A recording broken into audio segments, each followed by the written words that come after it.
Ang programang ito ay rated SPG. Striktong patnubay at gabay ng magulang ang kailangan. Maaaring may masiselang tema, lengguwahe, karahasan, sexual, horror o droga na hindi angkop sa mga bata. Ay ginawa si Dr. Carlos Benetes na kung saan ito ay talagang na-cardiac arrest itong si Don Pepe. Dito na nga ipinagtataka ni Annalyn kung bakit nagkaganoon itong si Don Pepe na kung saan sinisisi siya ni Zoe dahil sa lahat ng kanyang mga desisyon. Dito na nga iyak na iyak si Annalyn dahil sa talagang sinisi niya din ang kanyang sarili na kung saan talagang hindi niya ito iningatan itong si Don Pepe.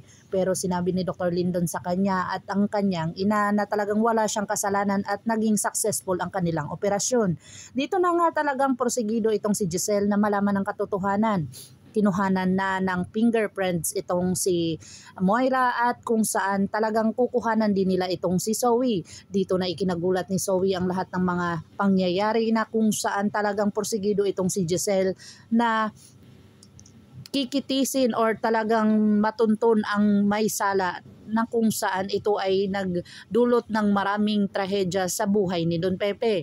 Dito na nga pinagtataka ni Giselle ang pagka-cardiac arrest ng kanyang ama. Itinanong niya dito kay Annalyn kung sino ang huling dumalaw kay Don Pepe at talagang sinabi niya dito na si Dr. Carlos Benetes. Dito na talagang walang tiwala itong si Giselle dito kay Dr. Carlos Benetes na kung saan maraming itong sikreto na hindi pa sinasabi. Dito na nga kaya si Dr. Carlos Benetes madidiin dahil sa positibo itong si Zoe ang talagang positibo sa fingerprints ng mga medical kit na kung saan aamin dito si Zoe na galing kay Dr. Carlos Benetes iyon.